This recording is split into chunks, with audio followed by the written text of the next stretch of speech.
मी गांधी आहे, सावरकर नाही, त्यामुळे माफी मागण्याचा प्रश्नच येत नाही, असं राहुल गांधी जरी म्हणत असले तरी प्रत्यक्षात वस्तुस्थिती वेगळी आहे. राहुल गांधींनी आतापर्यंत किती वेळा माफी मागितली आहे, कोणाकोणाची माफी मागितली आहे, त्यांच्या विरोधात आतापर्यंत कोणकोणते अब्रू नुकसानीचे खटले सुरू आहेत, जाणून घेण्यासाठी व्हिडिओ शेवटपर्यंत बघा.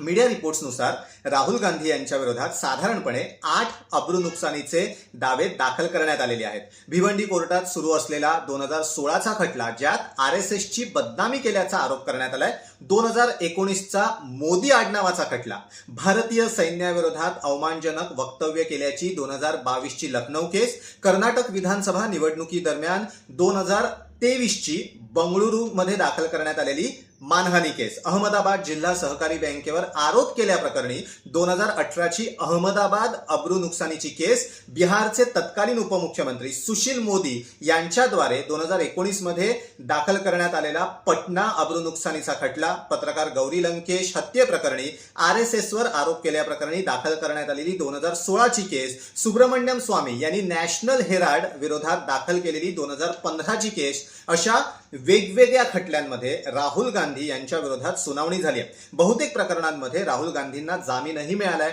वरील एकाही प्रकरणात राहुल गांधींनी माफी मागितलेली नाहीये. मात्र मे 2019 मध्ये राहुल गांधींनी सगळ्यात पहिल्यांदा माफी मागितली. राफेल खरेदी प्रकरणी पंतप्रधान नरेंद्र मोदी यांना सुप्रीम कोर्टानं चौकीदार चोर हे असं म्हटल्याचं अवमानकारक विधान राहुल गांधींनी केलं. त्यामुळे त्यांनी बिनशर्त माफी मागितली होती. माफी मागताना आपल्या विरुद्धचं हे अवमान प्रकरण आता बंद करण्यात यावं अशी विनंतीही राहुल गांधींनी केलेली होती. आता ही राहुल गांधी यांनी मागितलेली आतापर्यंतची एकमेव अधिकृत माफी आहे. दरम्यान 2 प्रकरणं अशी आहेत ज्यात राहुल गांधींविरोधात सुप्रीम कोर्टानं महत्वपूर्ण टिप्पणी केली होती. 25 एप्रिल 2025ला सुप्रीम कोर्टानं राहुल गांधींच्या स्वातंत्र्यवीर सावरकर यांच्या संबंधी केलेल्या विधानावर नाराजी व्यक्त केली होती. स्वातंत्र्य सैनिकांचा आदर करा अशा शब्दात सुप्रीम कोर्टानं राहुल गांधींना सुनावलं होतं. इतकंच नाही तर राहुल गांधींनी अशा पद्धतीनं कोणतं विधान जर पुन्हा केलं तर आम्ही सुमोटो ऍक्शन घेऊ असंही सुप्रीम कोर्टानं म्हटलं होतं. त्यानंतर भारत जोडो यात्रेदरम्यान राहुल गांधींनी भारतीय सैन्याबद्दल अपमानास्पद विधान केलेलं होतं. त्यावर सुप्रीम कोर्टानं राहुल गांधींचे कान टोचले होते. चीननं 2000 किलोमीटर भारतीय भूभागावर ताबा मिळवलेला आहे.